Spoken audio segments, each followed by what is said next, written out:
Mesdames et messieurs, bonjour. Bienvenue au journal hebdomadaire de l'Agence vietnamienne d'information. Voici les événements qui ont fait la une de l'actualité du 18 au 24 avril. À l'invitation du président de l'Assemblée nationale du Vietnam Vương Đình Huệ, le président de la Chambre du peuple d'Inde, Chandra-Bas Ambirla, a effectué une visite officielle au Vietnam du 19 au 21 avril. Lors d'un entretien tenu le 19 avril à Hanoï, les deux dirigeants se sont informés de la situation dans chaque pays. Ambirla a demandé aux deux pays de renforcer leur coopération dans le commerce, l'investissement, les sciences et technologies, la transformation numérique et de faire des technologies de l'information un domaine de coopération stratégique. Vương Đình Huệ a souhaité partager avec la Chambre du peuple d'Inde des expériences en matière de renforcement des institutions, de mobilisation et d'allocation de ressources pour la relance et le développement post-pandémique. Ils sont convenus de renforcer les échanges et les contacts entre les groupes parlementaires d'amitié, la coopération entre les commissions, de coordonner leurs positions lors des forums internationaux et régionaux, de renforcer la coopération internationale en matière de lutte contre la pandémie de Covid-19, de reprise économique, de développement vert et durable et d'innovation. Durant son séjour au Vietnam, le dirigeant indien a été reçu par le secrétaire général du parti Nguyễn Phú Trọng et a rencontré le Premier ministre Phạm Minh Chính, le président Nguyễn Xuân Phúc et d'autres responsables vietnamiens. Le Premier ministre Phạm Minh Chính est allé lundi 18 avril encourager les entraîneurs, les athlètes et les artistes à inspecter les préparatifs pour les 31e Jeux d'Asie du Sud-Est, SEA Games. Au Centre national d'entraînement sportif, il a exhorté les entraîneurs et sportifs à surmonter toutes les difficultés en raison de l'épidémie de Covid-19, à s'efforcer de bien accomplir les préparatifs des SEA Games 31 en vue d'obtenir les meilleurs résultats. Au palais d'athlétisme en salle de meeting, le chef du gouvernement a encouragé les artistes à donner le meilleur d'eux-mêmes afin que la cérémonie d'ouverture des SEA Games 31 soit impressionnante, qu'elle traduise la volonté, l'intelligence et l'habileté des Vietnamiens, l'identité culturelle et artistique du Vietnam. Le Premier ministre Phạm Minh Chính a exhorté les ministères, les secteurs et les unités concernées à faire tout le possible pour que cette fête du sport régional soit impressionnante, sûre et efficace. Les SEA Games 31, sur le thème « Pour une Asie du Sud-Est plus forte », se dérouleront du 6 au 23 mai à Hanoï et dans certaines provinces voisines. Le Premier ministre Phạm Minh Chính et son homologue italien Mario Draghi ont plaidé lors de l'entretien téléphonique du mercredi 20 avril pour l'approfondissement du partenariat stratégique Vietnam-Italie. Le chef du gouvernement vietnamien a demandé à l'Italie de ratifier rapidement l'accord de protection des investissements Union européenne-Vietnam, d'inciter l'Union européenne à retirer son carton jaune sur la pêche illicite, non déclarée et non réglementée, à reconnaître bientôt les passeports vaccinaux du Vietnam et à faciliter l'accès au marché de ces produits, notamment agroalimentaires et fruits de saison comme la mangue, le fruit du dragon et le litchi. Le Premier ministre italien a affirmé que les entreprises italiennes souhaitent continuer à investir au Vietnam dans les énergies renouvelables, les infrastructures, la gestion des ressources en eau, l'innovation et la créativité.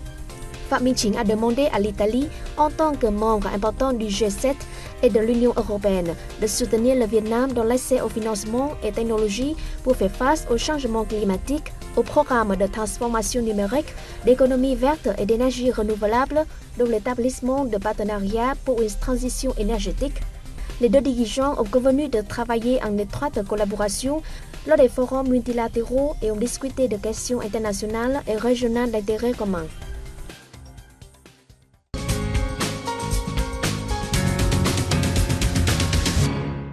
À l'occasion de la visite du président de la Chambre du peuple d'Inde, Ambirla, au Vietnam, la compagnie aérienne Vietjet a annoncé le 19 avril l'ouverture de nouvelles liaisons vers l'Inde, marquant le retour et l'expansion de ses opérations dans ce pays de 1,4 milliard d'habitants. La cérémonie de lancement de nouvelles lignes aériennes a vu la présence du président de l'Assemblée nationale du Vietnam Vương Đình Huệ et du président de la Chambre du peuple d'Inde Ambirla. Les liaisons aériennes de Ho Chi Minh Ville et Hanoï à Mumbai seront opérées respectivement les 2 et 3 juin avec une fréquence de 4 vols aller-retour et de 3 vols aller-retour hebdomadaires. La liaison Foucault-Mumbai sera opérée avec une fréquence de 4 vols aller-retour par semaine et la liaison Foucault-New Delhi, 3 vols aller-retour par semaine, à partir respectivement du 8 et du 9 septembre 2022. Vietjet exploite actuellement 2 liaisons commerciales régulières reliant Hanoï et Ho Chi Minh Ville à New Delhi, sans compter des vols charter du Vietnam à Bodh Gaya. Les 2 liaisons Ho Chi Minh Ville, Hanoï, New Delhi seront effectuées à partir du 29 et 30 avril, respectivement, avec une fréquence de 3 vols aller-retour par semaine. Le récent rapport de mise à jour sur la situation macroéconomique d'avril 2022 de la Banque mondiale a noté que le PIB vietnamien au premier trimestre de 2022 avait cru de plus de 5% par rapport à la même période de 2021, ce qui équivaut au taux de croissance du 4e trimestre 2021. Les secteurs de l'industrie, construction et des services ont respectivement progressé de 6,4% et 4,6% par rapport à la même période de l'an dernier, contribuant à hauteur de 4,3 points de pourcentage à la croissance du PIB au premier trimestre de cette année. La production industrielle a maintenu de solides résultats en mars, progressant de 8,5% sur un an, tandis que les ventes au détail de biens et services de consommation ont affiché une hausse de 9,4%. Il s'agit d'une des meilleures performances de ces 2 dernières années grâce à une progression des ventes au détail de biens. Sur recommandation de la Banque mondiale, la forte augmentation des prix à la consommation et des coûts de production pose l'exigence de surveiller de près les mouvements des prix intérieurs. À court terme, des interventions politiques ciblées seront nécessaires pour supprimer l'impact de la hausse des prix sur les ménages, en particulier sur les groupes les plus vulnérables. La politique de réduction des taxes sur les carburants récemment promulguée est une des mesures à court terme. Le comité d'État chargé des Vietnamiens à l'étranger du ministère des Affaires étrangères, en coordination avec le ministère de l'Industrie et du Commerce, a organisé le 20 avril à Hanoï le forum de la marque nationale du Vietnam 2022 sur le thème « Marque nationale vietnamienne, rehausser sa position pour décoller ».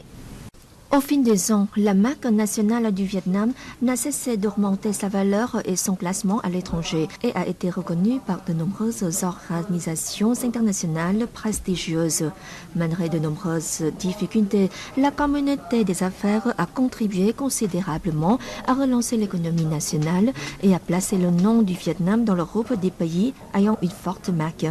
Participant au forum, les délégués ont discuté de divers sujets comme la marque nationale en relation avec la marque du produit et des entreprises, les expériences internationales pour la création de la marque vietnamienne dans la tendance à l'intégration, la promotion de la marque vietnamienne à travers un réseau de centres commerciaux gérés par des Vietnamiens d'outre-mer.